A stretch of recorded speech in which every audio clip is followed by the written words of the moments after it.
Hi, I've got some tips that I want to share with you for pulling apart old sweaters to harvest the yarn for your own knitting or crochet projects. A good idea if you want to save some money, if you're too cheap to go out and buy enough fancy, nice yarn to make an adult-sized sweater, but also prevents waste, which is great. I'm going to split this into three parts, and the first part that I'm going to talk about in this video is choosing the sweater that you want to pull apart. Some important things to think about if you want to get some nice yarn out of it. So first, you want to think about what kind of fabric the sweater is made out of. I prefer to choose things that are 100% cotton, and if you're getting something from a thrift shop, usually it'll be machine made. There will be a label in it that'll tell you, or maybe you're just that good and you can tell just by feeling something what it's made of. But I like to use cotton because it doesn't pill as badly as some other things. So here's an example of a baby sweater that I made out of 100% cotton, reused, and you can see it doesn't look worn or anything. There's no pilling or anything on the finished product. A disadvantage with cotton is that it stretches with wear and shrinks with washing, just like with jeans. So of course you'll also need to consider what you'll be using the yarn to make. Most other things that you're going to find are going to be either acrylic or wool or a blend of the two. A disadvantage with both of those, I think, is that they do both fray and pill. So this romper that I'm wearing, I remade from a charity shop sweater that was acrylic wool blend, and you can see it's gray, but it's got these sort of dark patches that are like frayed bits of, and sometimes other things fray and stick to it, and so you don't get quite as polished a finished product when you use that. That said, it does have more sort of stretch to it than cotton, or you know, it doesn't stretch out and stay saggy the way cotton does. Of course, you also want to think about if something feels nice, then probably it'll feel nice when you pull it apart and reknit it.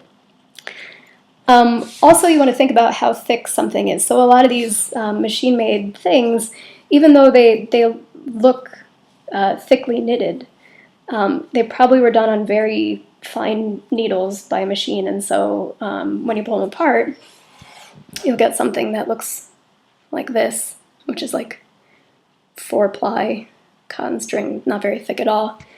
I double wound that to get this, and so you can double wind, triple wind. Just keep in mind that as you're double winding it, you're going to get less length than you would otherwise get.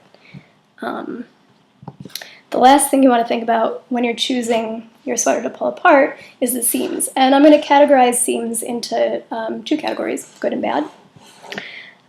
This is an example of a bad seam. You can see across the top here that it's got this machine stitching, done with thread, not done with the same yarn that the sweater was made from. What this means, when you see a seam like this, it means that the manufacturers took a knitted piece of cloth and cut it either up the side or across the top. It's not such a big deal when they cut it across the top, because you'll get all these little bits that you know are just fluffy pieces that you can actually reuse to stuff toys or to stuff pillows.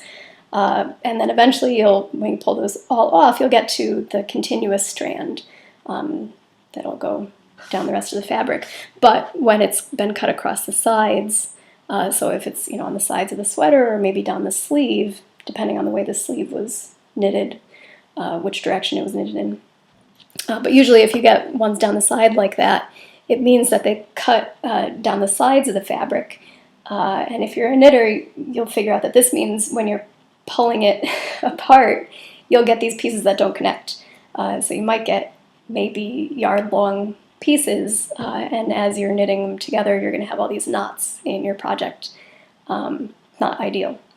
A lot of sweaters have both good and bad seams, and that's okay as long as the bad seams are only across the top like this, only across the top of the knitting.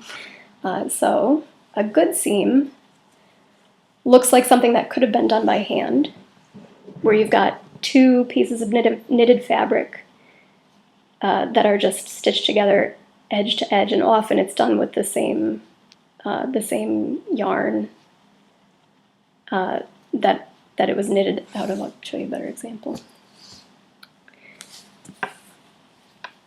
So here's just 2 edges of knitted fabric, no cuts or anything. The seam is done out of the same yarn. Of course, ideally, I haven't even talked about the possibility that you'll find something that was handmade. If you do find something that was handmade, it'll come apart a lot easier. Either you'll have nice seams like that, or it'll be all one piece. All things to think about when you're choosing your sweater to pull apart. Hope that was helpful.